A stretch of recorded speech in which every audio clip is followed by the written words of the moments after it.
Hello, everyone. GM, let's see if we're now live. Okay, great. Hello, everyone. Welcome to this week's market research. This week has been nothing but historical as we see the Ethereum spot ETFs trading in the US. Though the anticipation, in my opinion, was not as strong as when the BTC ETFs launched. The ETH ETF still made a strong debut that made over 1 billion in trading volume on its first day, with the Ethereum spot ETF now trading and in the books. Price still continues to hover from the ranges of 3,100 to 3,600. This now begs the question: are the ETFs a real game changer that would serve as a catalyst to bring the crypto markets to all-time high back again? Or is it another hype event that marks the local tops or even the cycle top, which introduces a possible bearish reversal? So, in this session, we will try to decipher how the launch of the ETFs went for the first 2 days and how it impacted the market. So, with me today is our great friend Brian, who is the head of content at Santiment. Brian would be helping us later to analyze the impact of the ETF launch to Ether, the asset, and to the whole market as a whole using the Sentiment platform. Okay, so to get started with our session today, okay. So to begin our session today, let's just have a brief introduction or a brief review on what happened in this past 2 days. So on Tuesday, nine ETFs issued by traditional fund issuers like BlackRock and Fidelity and others, along with crypto-based companies like Grayscale and 21 shares started trading, and they generated more than 1.02 billion in cumulative trading volume with 106 million of net inflows. What's more interesting is the spot ETFs reached 50% of the BTC ETFs volume in the first 90 minutes of trading. So to give you a short background of how we were able to get here, here is an Ether ETF timeline. So Ether has come a long way since the CME introduced Ether futures in February 2021. This timeline highlights the significant milestones in the journey of Ether ETFs, from the initial futures ETF applications in May 2023 to the resurgence of filings and regulatory victories. Key moments include Grayscale's legal triumph in August of 2023, the debut of six Ether future ETFs in October of 2023, and the landmark SEC approval of the spot Bitcoin ETFs in January 2024. This momentum continued with Bitwise's filing for a spot Ether ETF in March 2024, which saw an increased bipartisan support in May 2024, and the listing of the multiple ETFs now in July. So this progression underscores the growing acceptance and the maturity and the regulatory evolution of Ether as a significant player in the crypto investment landscape. But the real question is, how did the Ethereum ETF flows perform in its first 2 days? So on the first day of trading, the nine ETFs recorded a total volume of 1 billion, of over $1 billion.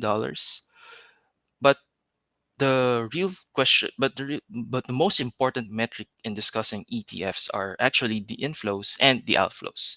So for the first day, it generated positive inflows with 106.7 million, and on the second day of trading, the total volume was lower, but it can be considered at par with the launch with the day one at 951 million.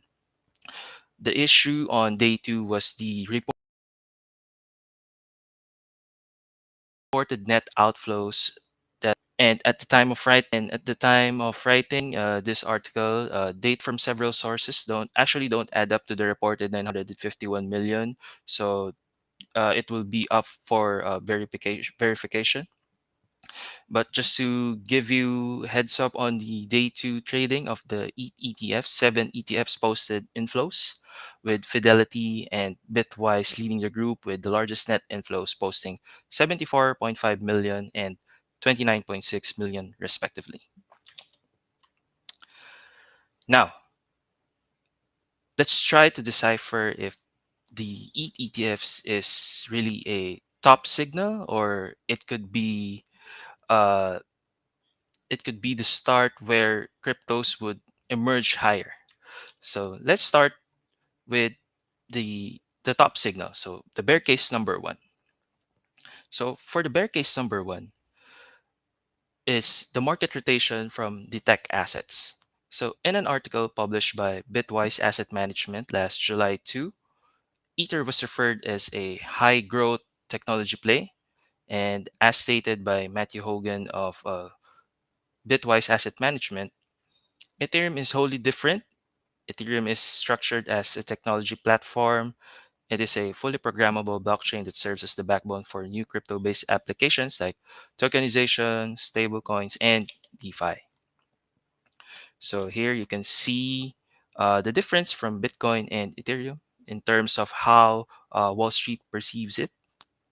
So Ethereum being considered as a technology play is relatively good for ETH as it shows the maturity of the asset. However, tech stocks are currently selling off. So right now, I think Nasdaq is down another 1%, coming from a 3% drop from yesterday. So, and it's coming from the intense political uncertainty affecting the technology sector, as the Biden administration is mulling plans to impose more sanctions on Chinese tech firms, and the heightened semiconductor trade restrictions between the U.S. and China, and even former President Donald Trump is speaking negatively of Taiwan semiconductor manufacturing. In addition, the massive global outage of Microsoft's Windows operating system from last week also doesn't help. So here we could see the chart of Nasdaq from yesterday, where we see 7.85% decline from last week. So it's a big drop for the technology driven index. Now for the bear case number two. The bear case number two is our price predictions were just too optimistic. So here I actually share the a quite good article from Andrew Kang. So Andrew Kang is a popular crypto Twitter personality and partner of Mechanism Capital. So he made a sobering perspective on the potential impact of Ethereum ETFs. So he provided two strong takes here, with the first one being the current valuation metrics for Ethereum is at 300x price to sales ratio, and there's actually negative earnings after inflation. And using this as parameters, it makes it harder to sell to traditional finance allocators who are looking at this kind of parameters. So, at Kang's perspective, this suggests that crypto community's enthusiasm for Ethereum may be highly disconnected from the preferences of the mainstream institutional investors, who we are wait, who the community is waiting for several years now. And another take from Kang is Ethereum ETFs might have a much smaller impact than the BTC ETFs. He estimates that the actual new money from ETFs could be as low as 0.84 billion to 1.5 billion. So he's using this computation of true net buying, where figure is derived after accounting the spot rotations and the delta neutral flows from the spot ETFs and the futures ETFs. So this estimate is actually significantly lower than many market participants might expect. So if you want to know more about his methodology and the computations that he made, uh, you can check it out on his Twitter. But I'll also be sharing this article for you guys to see. So Moving on to the bull case. The bull case number one that I indicated here is the ETFs actually on day one uh, had covered had almost covered the the year's supply inflation for Ethereum.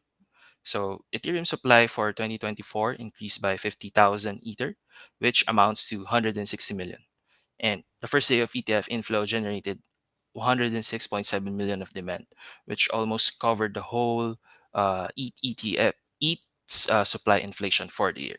So looking at the ETFs alone, this is another avenue of inflows for ETH, which is a bullish sign as it confirms the institutional demand for the asset. So the bull case number two, it is actually the ETH ETF launch is actually the second best ETF launch of all time. So going back to the Bitcoin ETF launch, and I would like to quote the head of research of 21 Shares here, Adrian Fritz. The Bitcoin ETF sets the new standard and was the most successful ETF launch in financial history. So if we use the BTC ETF launch as the standard to put it would put the Ethereum ETFs in the second spot, as BTC generated 4.7 billion on its day one of trading, compared to the 1 billion generated by ETH. And another quote here that I would like to state is the quote from Matt Hogan, which he did an interesting comparison where he compared the day one total volume of Ethereum ETFs with the other ETPs, in which he said that the regular ETPs are actually doing millions of trading on the first day and then had a significant drop in the volume on the following day. So at the current rate, ETF analysts are looking at a possible 3.6 billion of additional inflows in 3 months, and that goes for the first portion of our session today. And I would like to turn you over to Brian to present a more on-chain analytics of how the Ethereum ETFs actually affected the market. So let me bring Brian. Hi, Brian. Hey, great to be here. I'm looking forward to talking about Ethereum for a few minutes and Yep, going over a few of the metrics. sure. So, Brian, is it time to panic? No, it doesn't seem like it's time to panic really at all. I think just as some of you may remember with the Bitcoin ETFs back when they were approved in mid-January, there was about a 2-week letdown where everyone was expecting prices to rise, and we got the opposite result. And we may very well see a very similar result here, especially if the crowd has forgotten about the last time when Bitcoin was having its own ETFs approved. So um, essentially, the way Santiment functions is we make metrics that rely upon the markets moving the opposite direction of the crowd's expectations. So if the crowd is expecting rise, rise, rise, then we're more likely to fall. If it's a lot of falling, from the crowd as far as expectations go, then we are more likely to bounce. So in Right. this case, we are seeing a lot of panic, a lot of FUD, and that is, if you're a bull, a good thing because people are getting close to that capitulation point where they release their coins and say, I'm tired of crypto. This is a bad investment. I should have never owned Ethereum or Bitcoin or any other asset. And right when that happens, historically, is generally when we see a turnaround and prices start to rise. So there's no guarantee of exactly when it's going to be, but the more negative the crowd tends to be, which we can quantify, the more likely we are approaching that point in which we're about to see a relief rally. Amazing insights, Brian. So you might want to share some dashboards from Sentiment. Yeah, I'll go ahead and share. Okay, turning the Let me floor over know. to you, Brian. Perfect. I assume you can see my screen okay here?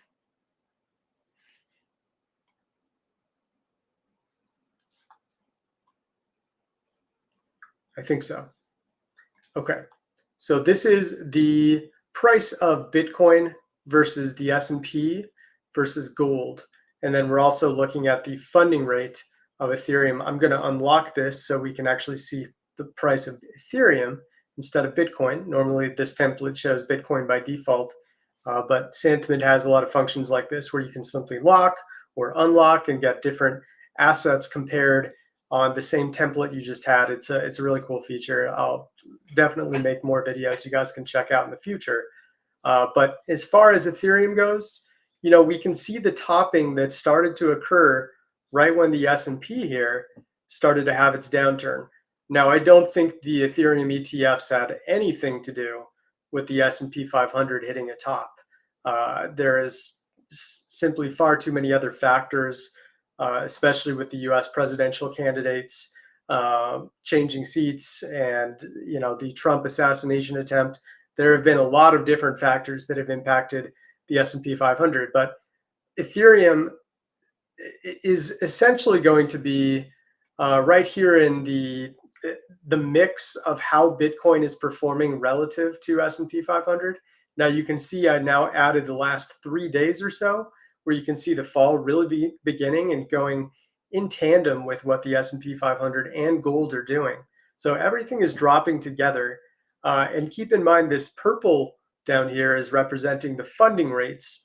And we were seeing quite a bit of shorting. Anything that's below this zero axis line means there's a fair bit of betting against the asset. And usually when that happens, prices rise. You can see there was a lot of shorting right here, and then it kind of dried up a little more once it started to fall. So everyone who was shorting back here is kicking themselves that they weren't shorting on this big drop that's occurred just in the past 24-ish hours or so. That generally is how things work, and just another reflection how the markets tend to move the opposite direction of the crowd's expectation. Now we can also see the social volume of the Ethereum ETFs and how much people are actually talking about it. We simply use the formula ETH and ETF or Ethereum and ETF and look for any messages on the internet that are using this combination of words together. We scrape on Telegram, Reddit, X, 4chan, and Bitcoin Talk. You can see especially just how much Telegram and Reddit were talking about the Ethereum ETFs. And yes, that generally indicated a top. Now, for comparison, if I were to do BTC ETF, and we go back to January when this all began, we'll just make it, we'll do it like that. So this is July through January of last year, up until the beginning of this year. Here is where the Ethereum ETFs, or I'm sorry, the Bitcoin ETFs were publicly released, obviously. You can see all the social volume. And yeah, shortly after, roughly 24 to 36 hours is where we saw that official top. That, of course, is Ethereum. Even more precisely, you can see Bitcoin seeing that top in the midst of all of this social volume. But what happened shortly after? Let's just add 6 days to this. And now it's starting to rise here. And you'll notice how much the social volume is really starting to drop off. In fact, right when people started to talk about the Bitcoin ETFs negatively, when it was really dropping down in price, that's when we got that bottom. So we could see something very similar happen with Ethereum sometime in the next week to 2 weeks, where, if this happens, it doesn't necessarily need to, but if Ethereum really starts to drop further, get below 3,000, maybe in the 2,800 range, just as an approximation, if we continue to fall, and then we start to see kind of a second resurgence of Ethereum ETF social volume, that would be a sign that the crowd is capitulating and saying, oh, these ETFs were not a big deal. I should have never gotten so hyped about them. They were never something that we should have been bullish about. These are the kind of signs that would indicate we are approaching that bottom, and we could very soon see a big bounce from ETH coming right afterwards. So look for the crowd to kind of signal when these bottoms hit. Of course, the crowd and social volume in general is just one of the many tools. I already mentioned the correlation with the S&P 500, And of course, we can look at just a couple quick on-chain messages before we conclude this video. So circulation-wise, not much special here. Daily active addresses, notice how low it is. And this could be, the new normal for at least a couple of months, because remember, there are going to be a percentage of Ethereum holders who've decided, I no longer want to hold on chain. I'm going to get my exposure through the ETFs instead. And that's going to factor in, of course. But it won't necessarily impact price, because, of course, we have new volume coming in through the ETFs to substitute what we might be lacking in daily active addresses. I would also pay very close attention to average trading returns. So the 30-day mean value to realized value is still up at about 5.5%, and the long-term returns are still way up at plus 31%. So these are big, big swings. In fact, I'm sorry, I didn't refresh. So let's look at over the last few days and how that's changed. And it has come down to earth. So negative 4.5% is actually starting to enter a buy zone. We want to see both of these MVRV lines in negative range. The positive one is the 365-day MVRV. So we'd still love to see this drop a little bit more, but it's not a bad short-term time to buy, according to this metric, because of the fact that the swing traders, those that have been active in the past 30 days, they've started to get into the red, meaning you'd be buying with less risk than average. The higher it is, that's where you see increased risk. And then one more thing, whale transactions are kind of ebbing and flowing, not too big at the moment. Mean dollar invested age, this would indicate that the dormant addresses are really starting to get active. But as of now, the last time we really saw a big spike was way back in mid-June, about 7 weeks ago. Notice this network realized loss. This was the biggest realized loss that we've seen since May 29th. It's indicative of capitulation, people starting to give up and moving their coins while they're already at a deficit on their investment. We want to be seeing this. And as we can see in previous examples, this one and this one were essentially local bottoms that led to big rises. I wouldn't get too excited just yet because it's a pretty minor one. But if we see another one that's, beyond $100 million of realized loss, that would be a good sign that we're pretty close, if not right at that bottom. And then, of course, social dominance. You can see how the percentage of discussions related to Ethereum versus all the other assets in crypto really spiked up here back on the 22nd, beginning of the week. And it's kind of dropped ever since. So yeah, I think that's a pretty clear sign that we were getting close to a top, just like we saw back here in late May, where Ethereum went on this huge run. I believe this was right when they announced that the Ethereum ETFs were about to be approved. And it was a matter of time until they'd be public for people to trade. So people got very euphoric. There was that big spike. So people reacted to the spike and the news, and then we saw a big top. So that generally is how it works. The crowd is going to dictate how things go. And this is the last piece. This weighted sentiment here is very positive right now, just like we just looked at. That same time when the Ethereum ETFs were announced, everyone got euphoric. And that's why these big positive spikes are showing, indicating a large amount of FOMO comments on social media compared to FUD comments down here. So generally we'll see FUD comments right when we're seeing bottoms, and we'll see big quantities of FOMO when we're at a top. And right now, as you'd imagine, we're still on a week where it's a lot more FOMO. And even when we're dropping, people are telling everyone else to buy the dip. We want that enthusiasm to calm down a little bit and be replaced with worry and fear. And as Warren Buffett calls it, blood in the streets. Those are the clear indicators that it's time to buy as others are in pain and fearful of the markets. And that's it from me, my friend. All right. Thank you, Brian, for that amazing insights. Actually, I was very interested on the MVRV 30 days. I think it's now on the buy zone. Actually, I consider myself as a medium term position trader. So I'm actually incorporating the MVRV 30 days into my trading strategy as well. So before we go into our short discussion, let's check if there are some questions from our audience. Okay, so I see there's no questions as of yet. So I think I'll shoot my questions up, Brian. So with the addition of the inflow and the outflow of the ETFs, so with the addition of these mechanics, how would your process go in analyzing the market would be right now?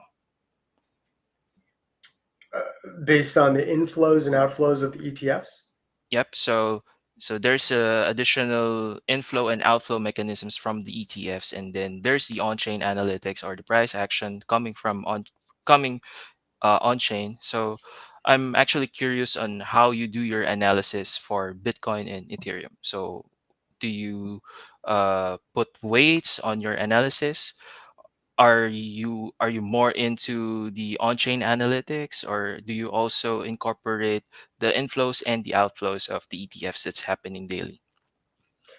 Yeah, we look a little at the inflows and outflows of the ETFs. Generally, when there are more coins moving in, it's a good thing. It means that there's interest in buying, of course, and they are official buys if they're inflowing into the ETFs. It kind of we like to look at it in correlation with supply and exchanges a little bit, and Oh, just right, right. overall amount of hodlers. So if there's a lot of supply moving on to exchanges, that's a sign of a sell-off, and oftentimes that'll correlate with ETF inflows because people are moving off of the blockchain altogether and getting into ETF exposure instead. Ideally, we want to be seeing supply staying off exchanges and ETFs getting more and more inflow. That would be a sign that there's just more fiat moving into crypto in general. So we like to look at that as a good leading indicator as far as the ETFs go. And just the overall volume can be a good sign as well when that's spiking. So for the sake of our audience who are listening, I'd just like to confirm on what you said, that the supply on exchanges indicator on sentiment actually also covers the inflows and the outflows that is happening on the ETFs. Is that right? Correct. Right. Amazing. So, I guess my next question here is what I think that I found interesting during the first day of the ETFs is the ecosystem actually had a significant price increase. So the L2s had about 2 to 5% increase during the run up. And how could you suggest the users of Sentiment to possibly cover or discover this uh, to discover this price fluctuations that is happening for the Ethereum ETFs. So just curious on how they could use the Sentiment platform on finding some gems on how they could spot this price increase from the Ethereum ecosystem. Yeah, I think using whale transactions can be a big one there when you see a large spike in key stakeholders moving coins. That's a clear sign that the likelihood of the trend reversing is very high. So when we Can you saw a share? climb, Can you probably share the screen, Brian, so I the audience probably can? maybe we save it for next time because of the fact that I do have that hard stop. But Oh, I can just quickly describe that um, you can go on Santiment and show the whale transactions on Ethereum, and you'll see when prices are climbing, you'll often see spikes appear, and then all of a sudden we see a dip. Just like when the crowd gets FOMO, same thing. You see a big reversal. So look for whale transactions, look for key stakeholders, um, especially people who own over 1,000 ETH. If those wallets start to accumulate, that's a very good sign. Things of that nature, I would recommend highly. great. So just a final question here. So I saw here at the sentiment social trends, and I see here that the Nashville and Bitcoin is actually top 7 and top 8 in the trending words. So I think this is about the Bitcoin conference that would happen in Nashville today until Friday. So any insights about this, Brian? Are you bullish about this event? What do you see? What are your market insights?